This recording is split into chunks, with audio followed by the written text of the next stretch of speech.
Berkatalah kepada mereka rusuluhum, para rasul mereka, apa kata mereka? Innahnu illa basyarun. Jika kami semua ini adalah manusia, hanyalah manusia mithlukum seperti kalian semua. Beda, walakin Allah, akan tetapi Allah yamunnu ala may yasha, Allah memberikan karunia ala may yasha kepada orang yang ia kehendak min ibadihi dari hamba-hambanya. Beda, ya, betul. Jawab pada mereka yang menganggap bahwa kita sama-sama manusia, betul, kita juga manusia sama, tetapi bedanya Allah memberikan karunia kepada orang yang ia kehendaki dari hamba-hamba Allah. Jadi orang yang memberikan karunia itu, ya, yang diberikan karunia siapa itu hanya orang yang dikehendaki Allah. Kita bisa aja minta apa aja bisa kan gitu ya, tetapi Allah kehendak apa enggak? Nah, untuk mendapatkan kehendak Allah itu ibaratnya kalau kita pasang, kalau kita ingin membuat mendapatkan hidayah itu, mendapatkan karunia itu, kita harus pasang, ada modal gitu ya, ada usaha gitu loh. Rizki, umur, jodoh memang betul sudah ditentukan oleh Allah. Apakah lantas kalau sudah ditentukan oleh Allah kita diam aja? Kan tidak. Ada namanya al-kasbu wal ikhtiyar. Agar kita mendapatkan misalnya perintah apa namanya karunia Allah, ya kita harus berusaha menjadi orang yang dekat kepada Allah, orang yang ingat kepada Allah, baru kita diingat. Fadhkuruni adzkurukum, kata Allah, maka ingatlah kalian kepadaku, maka saya akan ingat kepada kalian semua. Nah kalau kita kagak ingat sama Allah, Allah ingat nggak? Enggak. Kan gitu. Zikir, ingat kepada Allah, Allah baru ingat kepada kita. Lagi Allah kita lupakan, kan gitu. Boro-boro. Nah, disitulah semakin kita mendekatkan diri kepada Allah, maka Allah juga ingat kepada kita. Barulah kita memohon kepada Allah. Jadi sekali lagi, orang yang mendapatkan kebaikan, orang yang mendapatkan hidayah, orang yang mendapatkan ilmu itu harus diusahakan, bukan berarti nunggu kehendak Allah, bukan. Ya, harus diusahakan baru kehendak Allah. Lihat kan gitu ya. Nah, jadi bukan diam, tapi harus ada cara. Rasulullah sebelum diangkat menjadi nabi dan rasul kan sering uzlah, ya, ta'abbud, ya, tahannus, ya, di gua Hiro menyendiri dalam rangka beribadah kepada Allah. Makanya di dalam syair kan begitu sering, kita sering ingin selamat di akhirat, ingin selamat di dunia, tapi tidak pernah melakukan cara agar kita selamat itu, ya. Tarjun najata falam tasruk masalikaha inna safinata la tajri 'alal yabasi. Tarjun najata, kamu pengen selamat, kamu pengen sukses, kamu pengen mendapatkan hidayah, kamu pengen mendapatkan keberuntungan. Walam tasruk masalikaha, tapi kita nggak pernah menjalankan cara-caranya supaya kita selamat. Itu apa caranya, kan gitu ya, usahanya apa, nggak jalanin itu. Sama aja itu kapal laut, ya, kapal laut ada di daratan, yang nggak bakalan jalan, kan gitu ya, kagak bakalan jalan. Kita pengen selamat, kita pengen banyak temennya, kita pengen hidupnya mudah, tapi di rumah aja, kagak ngaji, kagak bergaul, ya kan, diundang kagak datang, ya kan. Giliran dia ada acara pengen didatengin, kan gitu. Orang juga lihat-lihat kan, dia orang kagak perlu mana-mana, giliran ini aja, ya kan. Tuh, makanya ya tergantung kita, usaha itu ada, kita keluar, kan gitu ya. Kalau kita rajin mendatangi orang, mendatangi setiap undangan, insya Allah orang juga itu gampang, kan gitu sama kita. Jadi jangan kita doang pengen didatengin, pengen dihormatin, kita nggak pernah menghormatin orang.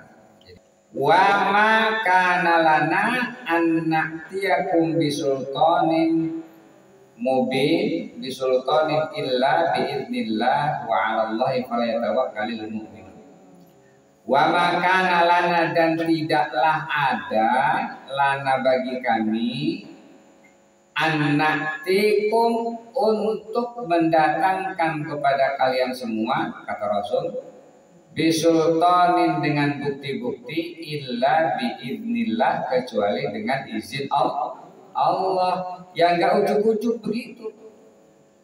Mohon ampun, memohon dulu kepada Allah, kan gitu ya. Nah, setelah memohon juga enggak langsung dikasih, kecuali mendapatkan tawaran dari Allah. Lah, Nabi juga sering yas'alunaka 'anil khom. Mereka bertanya tentang khamar, dijawab dah kan? Qul fihi ma ismun kabir. Yas'alunaka 'anil mahid. Jawab lagi kan gitu ya. Jadi kata Nabi, wa maka lana an na'tiyakum bisultanin illa biidillah, semuanya diberi dengan izin Allah. Bukan semudah itu minta bukti, ya kan? Kalau Allah nggak ngizinin ya nggak bakalan bisa. Walaupun ada yang diizinin langsung, Nabi Allah Isa minta diturunin nampan. Anzil alaina ma'idatan minas sama takunu lana idal li awwalina wa akhirina wa ayatan minka. Ya Allah, anzil alaina ma'idatan, turunkan kepada kami ma'idah, nampan yang isinya makanan tuh.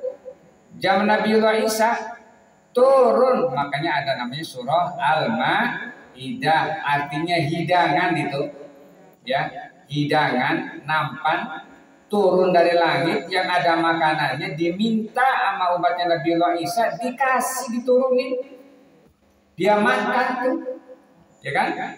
Itu permintaannya. Ada juga ya, ada juga orang yang udah mati dihidupin lagi. Saking benar-benar ingin percaya, coba kalau memang benar-benar Nabi kan gitu. Tuh ada. Tapi semuanya sekali lagi biiznillah. Tongkat bisa menjadi ular itu biiznillah. Semuanya ya. Jadi nggak bisa tongkat-tongkat sekarang ya nggak bisa lagi ya. Dan berlakunya juga saat itu semua terjadi karena izin Allah. Kalau Allah tidak mengizinkan, apapun yang kita inginkan, apapun yang kita doakan, berdoa terus, tapi Allah nggak ngizinin, ya nggak bisa. Ya, tetap semuanya izin dari Allah. Jadi kadang-kadang kita kan begitu, maunya nyoba aja, ya. Orang ngamalin ini, saya ngamalin ini, ya kan? Ntar kagak ada apa-apanya kan gitu, nggak ada hasilnya, ya semuanya biiznillah. Dokter ya, ada pasien, wah ini manjur nyobat ya kan, langsung aja nih bilang itu, wah teman saya nggak ada yang gagal nih obat, mujarab banget ini, manjur ya kan, coba deh tuh ya kan, biiznillahnya hilang ya kan, wah bener ya, nggak sia-sia, memang bener nyobat langsung hilang saya ya kan, yakinnya. Nah, semuanya biiznillah. Kalau yang dokternya dokter santri yang ngaji, yang paham tauhid, nggak begitu ya.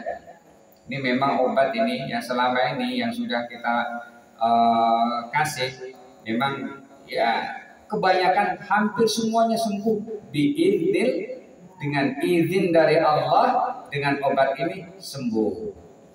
Tuh, bedanya begitu kalau paham agama mah. Biiznillah.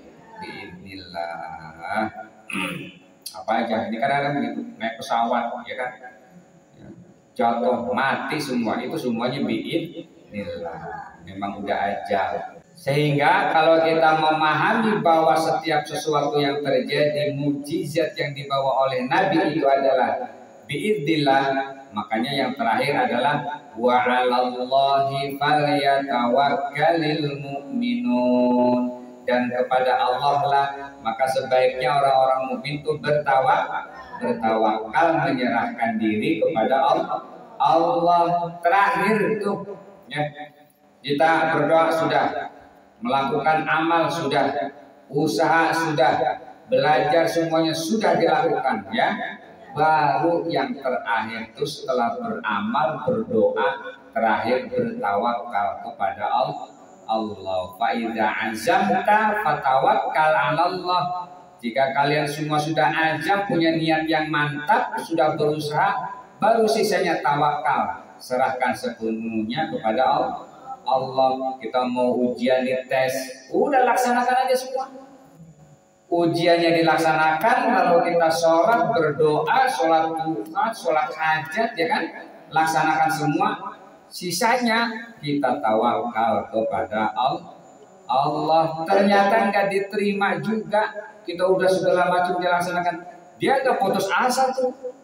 Allah memang belum kasih izin, gitu ya. Selesai, gitu ya. Ini mah ya Allah udah lengket banget ya kan, pacaran ya kan, udah sehati, udah tahunan ya kan. Saat dia mau pernikahan, menjelang di kesepakatan mau nikah kagak jadi, ya kan. Nah, bagi kita yang beriman, memang itu semuanya diizinkan dengan izin Allah, selesai. Ya, ya, bunga tidak setangkai, kumbang tidak seekor, ya kan. Hilang satu tumbuh seribu, emang dia doang kan gitu ya. Cari lagi usaha. Nah, gitu, semuanya adalah karena izin Allah. Dan yakin ketika kita misalnya gagal nih mau melakukan sesuatu, kita ini pengen bagus, menurut kita enak ya kan, tapi belum tentu menurut Allah, gitu kan. Nanti ada hikmah di belakangnya. Asa an takrahu syai'an fahuwa khairul lakum. Bisa jadi kamu membenci sesuatu, tapi justru yang dibenci itu ternyata baik buat kalian, ya kan? Iya, kebanyakan begitu. Menurut kita mah bagus ini kan, enak. Tapi ternyata di balik itu menurut Allah syar, tidak baik. Kapan ketahuannya? Di detik-detik akhir. Rahasia Allah di situ. Ya. Asa antakrahu syai'an, bisa jadi menurut kalian itu membencikan, menyebalkan, gak bagus nih. Tapi justru di balik itu baik buat kita. Yang tahu siapa? Allah rahasianya. Jadi kita jangan menanggapi sesuatu itu dengan langsung mengambil keputusan aja ya. Kalau kita orang yang beriman, ketika gagal melakukan sesuatu, udah selesai kita, ya kan? Kita udah tawakal, wah pasti ini ada rencana Allah yang paling indah, yang paling bagus, yang paling hebat di balik peristiwa itu. Dan itu bisa terjadi. Jadi bukan sampai putus asa, sampai bunuh diri, ya kan? Ya, sempit amat hidup ini, sampai bunuh diri, ya. Saking kita nggak terima apa yang terjadi itu, nggak terima, bunuh diri. Itu berarti jauh dari tauhid kepada Allah. Hanya orang yang beriman lah yang bertawakal, menyerahkan diri kita sepenuhnya hanya kepada Allah. Wa malana alla natawakkala 'ala Allah wallahu a'lamu bissawab.